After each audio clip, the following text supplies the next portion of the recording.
Good morning, Degens. It is Friday, May 20th, 2022. Good morning, good afternoon, however you're listening, however you're watching. Please, welcome. I am the Brofict one, AJ, and it's been a day and a half already in the sports world. With PGA Championship continuing to go off as we speak. We'll take a dive into that. NBA playoffs, what happened last night and what will happen tonight. We'll talk about that as well. NHL round 2 as well, getting well underway along with MLB action kicking off already early today, early morning games. We'll get into those. And then we'll even dive into the crypto market, see how that's doing, see if we're making any money or still losing. With that, number one story right now coming kind of in the sports world just because there's not a lot out there.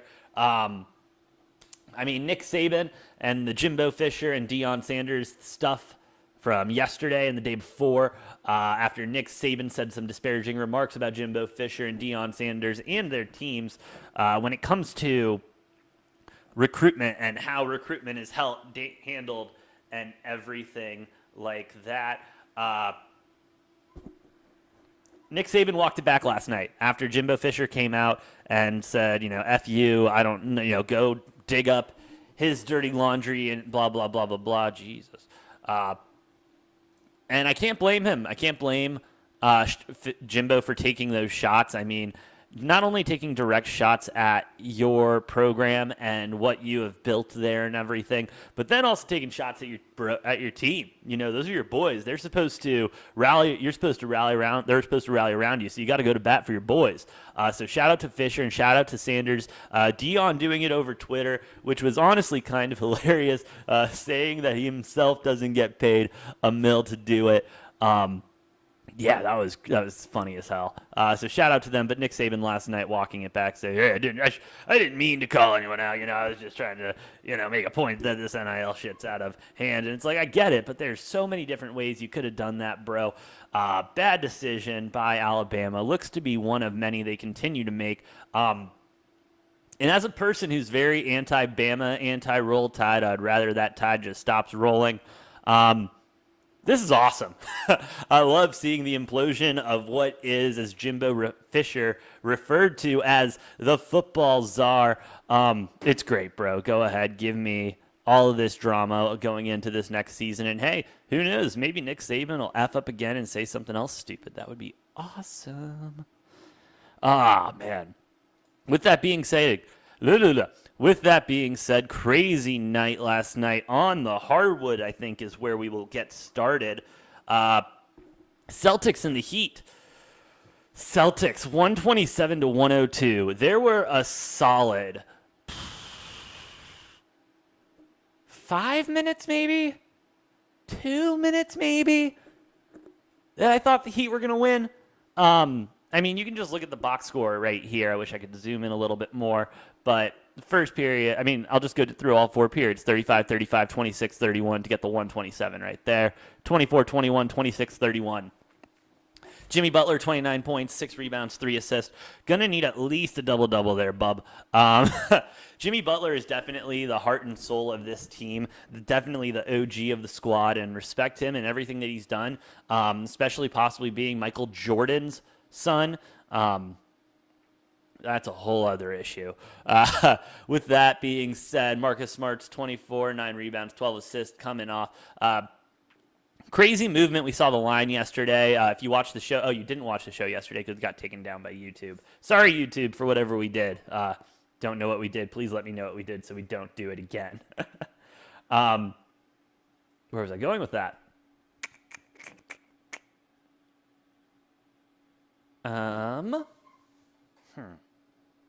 Oh, yeah, line movement. Lots of line movement yesterday. Believe it opened at 4.5.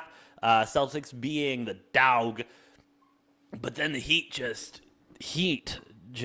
everyone got, Hartford, Smart. They said they were coming back. Saw the line move all the way down. I saw it at 1. Literally, Celtics +1, minus 105 on the money line before tip-off. And so, if you hopped on Celtics before, everything was, you believed in the Celtics, I mean, shout out. That was a nice hit right there, especially with a blowout like that. Unbelievable. While we're here talking about scores, let's get to the ice. Tampa Bay Lightning coming out on top again against the Panthers. Lightning looking back in peak form. I was listening to the McAfee show yesterday, and they had cannot remember his full name, but they call him Rupper. He's on the NHL team for ESPN. He brought up one thing about the Lightning that I really noticed last night when he brought it up. It's the tempo. The tempo these guys play at, no one else can play at, and no one else can keep up with. The starting six, he said, had, just this energy about them, this flow and this ability to just put pressure on. And, watching last night, it was extremely relevant. Relevant? No, relevant is the word I was going to use. I cannot think of the other word right now. That is going to bug me all day, but I will deal with that later.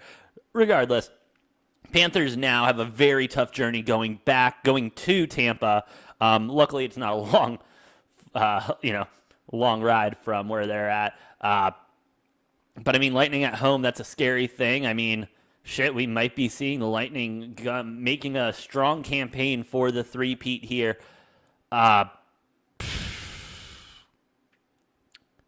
Then there's Blues Avalanche.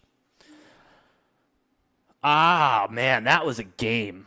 That was a game I couldn't believe. I couldn't believe it. I really couldn't. Seeing the Blues go up 2-0 in the second period, like, okay, fine. The Blues, they're a high-scoring team. They were bound to score some. They weren't going to be held to 0 all series and everything like that. But then putting up 2 and then another 2, I mean, boys were flying last night. Shout out to the Blues, stick taps all around. Stealing one from the Avalanche at home. Shout out to them. That's great. And we'll see what happens tonight. We'll see what happens tonight. See if there's any big dogs barking. Before we do that, though, I do want to take a live look at the PGA Championship up rankings and everything. Let me pull those up real quick. The big story coming out of this, I think, yesterday, isn't Tiger Woods not feeling the best about his leg. I think he's, honest to God, it's a good cop-out. And if he's copping out to that, I mean, shout out, bro. Like, you have a solid reason, that leg injury and everything has to be brutal. Go ahead and use that excuse for as long as you need to. But it's a bummer to see. I'm not going to lie. It's a bummer to watch Tiger play this way and not perform well. However, let's talk about our boy John Daly finishing +2 on the day and then going to the casino and just ripping the slots. There's pictures floating around. Let me see if I can find it. I'll look it up later. But there's a picture floating around the internet of John Daly visiting the local casino, ripping a couple cigs and enjoying himself at the slots. And hey, man, that man is living the life. That man is living the dream. Shout out to him. Shooting 2 under. 2 over. Let's go ahead and see where we stand in the rankings. Do I have my shot up? I don't have my shot up. Now I have my shot up. There we go. Scotty Scheffler. Oh, these are world rankings. Excuse me. Let's go to today's scores. Rory still in first place, -5 on the day. LT off at 11:36. Oh, excuse me. He's -5 overall. Justin Thomas moving up a little bit, -4. Neiman at -4 as well. Zalatoris and Hoge wrapping that up, tied for second. And then in tied for sixth, we got Fitzpatrick, Kuchar, Answer. Ninth, we got Wise, Kirk, all of these guys. Shoffley, Smith, Gooch, Seamus Power. I really could have said either name there, but I went with the Irish one on that. Patrick Reed. Where you at, Daly? You're hiding around somewhere here. John Daly sitting off at +2 teeing off at 10:25. I mean, just an absolute peak human performance. This is what it looks like right here. I mean, it's been an exciting tournament so far. Rory McIlroy just kind of early separating himself from the pack, showing that he is here to play. He is looking good. Scheffler, not too worried about him yet. He'll still get his chance. Same with Cameron Smith and Schauffele. We're only in round two. We'll see who makes the cut tomorrow. Noah and I will hopefully talk about that later today. But we'll see. We will see. Well, I guess that leads to what we come here to do every single morning, and that is handicap the slate. It's an exciting one today. We'll start in the NBA since there is only one game. Mavericks, Warriors coming at ya. And what do we got today? We've got the Warriors minus the 6. Total at 213.5. I mean, that's pretty, yeah. I mean, minus the 6, especially after how Dallas played and the Warriors played. I mean, 5% differential on the money, but still heavy betting favorite is going to be the Warriors here at 60 and 65% bets and monies, respectively. And let's go ahead and check the juice on a sports book. Looking at minus 110. Minus 260, 213.5. Minus 110's all around. No juice really being played a factor in here. Not seeing anything too crazy. Let's see what we got around here. Let's go same game parlay. Let's look at some double doubles. Luka Doncic at the minus 180. Porter Jr. plus 2 with that. Steph Curry at that plus 650. That could get hot if you think he's going to get enough steals or assist enough if it gets up there. Jordan Poole at 16.5 points, minus 125. Steph Curry over 26.5 at minus 110. What's Luka points? 31.5. That man is and like I said when they beat the Suns and everything like that, the Suns didn't lose to a team, they lost to Luka, and that's kind of what Golden State is proving right now, is that this Mavericks team is Luka. This Mavericks team is completely Luka. They don't have the pieces around him yet. I'm not saying that they won't in the future. I'm just saying right now, bro, it's not looking good for the Mavs. Not looking good for the Mavs for the rest of this series. I really see Golden State wiping this one out in 4. Maybe they sneak one by at home. But, I mean, give me Golden State minus the 6 today. And this is, honest to God, the first time I felt confident in a spread in basketball during this playoffs. When it came to betting on the Suns last round, when it came to betting on literally any team last couple rounds, it's just been a little sketch with the teams. But I think getting into this round now, we're starting to see that Dallas Mavericks kind of are the St. Peters of this tournament, of this final series right now. Cinderella story's got to come to an end at some point. Simple as that. Let's move on to the ice now. And if you're wondering about, I looked at Luka. I looked at Steph total points. That 26.5 just seems really low to me. What's it at? What's it juiced to? It's minus 110 as well. That's what I really don't get is why it's juiced under minus 26.5. I feel like they're trying to bait you to take the over at 26.5 at the minus 110, but as well, the minus 120 just seems like the safer option. And so when people are putting together same game parlays, they sometimes will put in a quote unquote safe bet. So they'll put in a minus 120, minus 4,000 or something like that in order to get it. So let's go ahead and move on to the NHL. Roger. Looking at Rangers and the Hurricanes first. Hurricanes came out strong in the first game, bro. They came out so strong. Final game. Let's double check that score because that's a high scoring game. Oh, no, that wasn't. It was the Flames. My bad. The battle for Alberta is going to heat up tonight. God, I'm funny. 2-1 in the last game. Hurricanes won. Didn't cover, and the over didn't hit. Looking like a tight game. Again, Hurricanes favored by the 1.5. Oh, man. The Hurricanes just look so good against that Rangers. It looked like they were tiring down the Rangers. Wow! 38% of the bets, 62% of the money on the Hurricanes. You know what that means. It is just all the big money coming in here on the Hurricanes. I don't know if it's smart money, but I mean, it's hard not to see that. Let's check the book and what they have the juice at now. Hockey, NHL.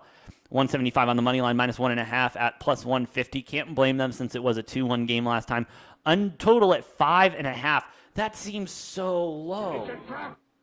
It does seem like a trap, but I got to stick with my guns here. I really think the Hurricanes are going to wrap this up in 4, if not 5. They don't drop one at home. Give me the money line. Take the trap on the over. I'm going to take the trap on the over, 5.5 there. Let's move on to the Calgary Flames versus Edmonton Oilers. The battle for Alberta, Canada continues tonight with the Flames being a 1.5-point favorite. Total at 6.5. Surprised it's not a little bit higher. We're seeing public bets coming in on the Oilers here with the money coming in on the Flames. You're looking at about a 3-point differential. Nothing too crazy.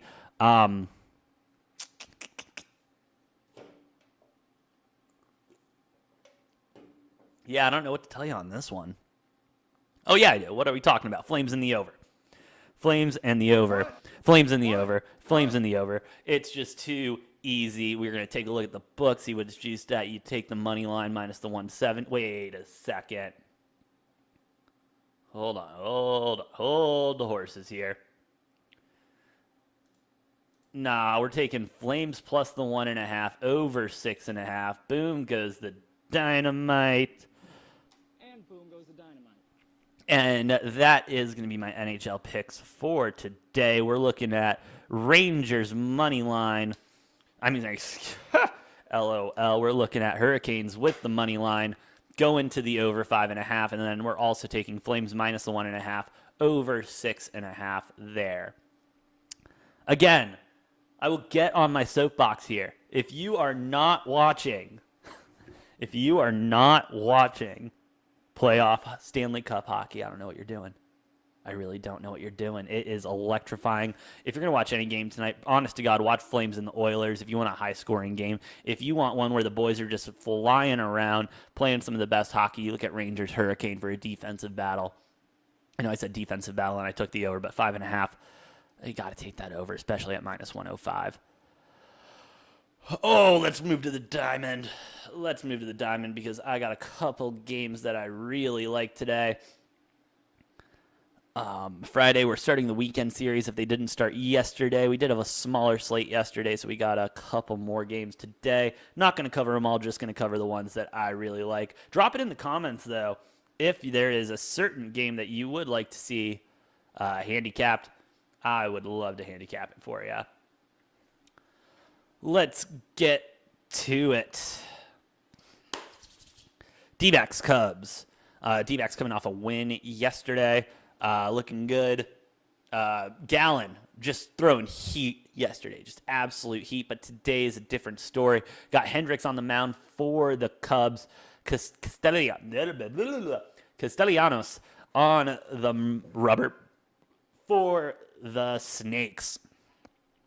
D-backs 1.5-point favorites. Oh, no, D-backs still 1.5 road dogs. Plus 123 on the money line. Total at 11.5. Taking a look at the money. Yeah, everyone's slamming the Cubs here. Can't blame them. Going Hendricks against Castellanos. No disrespect to Castellanos. He's had a good outing. 2-1, 4.95 ERA, I believe. 4.15, ERA. Compared to Kyle Hendricks, 4.03. We're going to take a look at the batting matches ups really quick. D-backs versus Hendricks. The ones that have hit against him have hit fairly decent, over 300. Over 250, which is not too bad. Cubs versus Castellanos. I was expecting better numbers, honestly. For the way this is. It's a trap.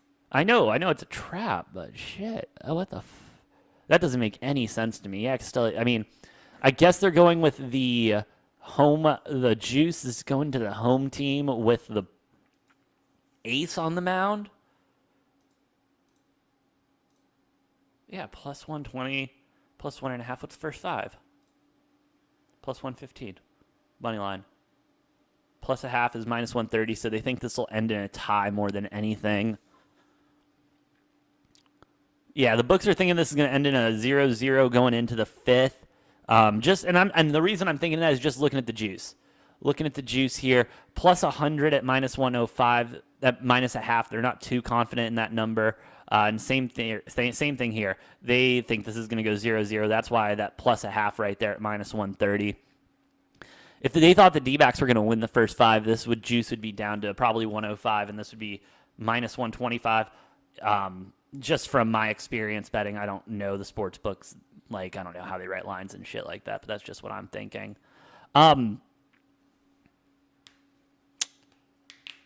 Yeah, I got to take the trap here. Give me Diamondbacks plus the 120. I mean, that's got to be probably my lock of the day. No, actually, I correct myself. Lock of the day is going to be D-backs plus the 115 right there on the first 5 because I don't trust the bullpen yet. No disrespect to the bullpen. It's just not been there. One of the more interesting matchups of the day. I don't want to talk about the Birds. White Sox and the Yankees. The Sox have been cooking. They're 500 right now. You got Cortez and Crucial on the mound. Looking at the money. I mean, yeah, everyone's going to flood the Yankees here. Everyone and their mom is going to flood the Yankees here. Can't blame them.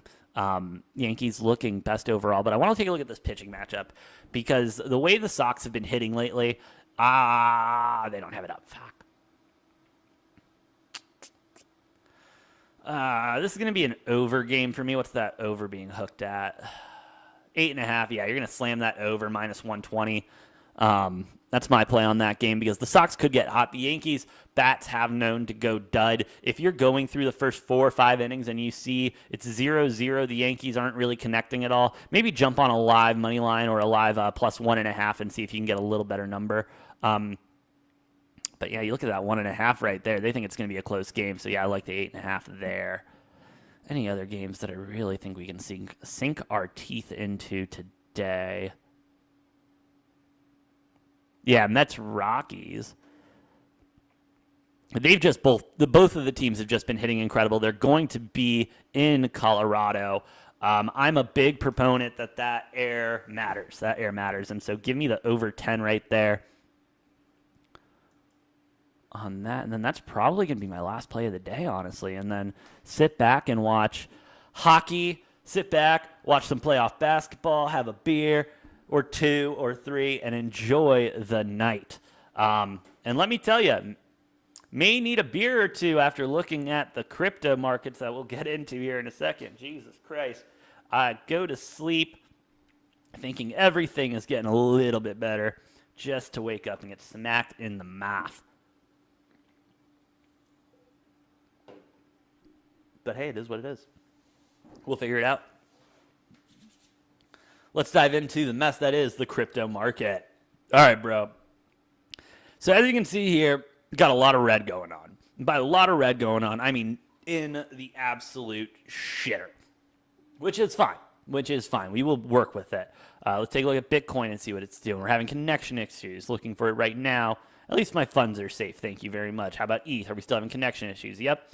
Solana still having connection issues. That's awesome. Well, that blows the crypto segment for today. Can't really take a look at the candlesticks and see if it's high volume trading or what's going on. With Bitcoin being at 28,000, ETH being at a low 1,900, Solana dropping all the way to 48. Not looking good. Looking like a lot of fear, a lot of sell-off. Let me take a look at if there's any, overarching news.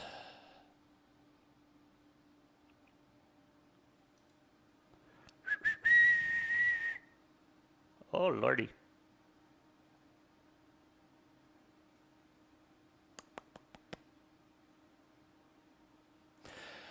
Yeah, the whole Terra Luna thing really didn't help anyone. It's creating a lot of fear. I'm honest to God, I'm in a little bit of shock that everything is so low right now, especially after ETH founder came out and said that the merge would be completed by August, I believe. And so, meaning lower gas prices and everything like that. Gas in general is low right now if you're trying to buy NFTs and stuff like that. Working on doing some research on a couple projects right now. I'll come out with a video sometime next week, hopefully, regarding those projects. And once I have a little bit more information on them. Yeah. With that being said, Degens, it's Friday. Let's have a Friday. Let's go out with a bang. If you're not already, please follow me on Twitter at Brofict1, us at Degen Takes. Noah and I will be live again, hopefully tonight or later this afternoon, covering just everything going on, diving into the news a little bit deeper. Yeah, with that being said, I've been the Brofict1 AJ, and we'll see you next time on Degenerate Takes.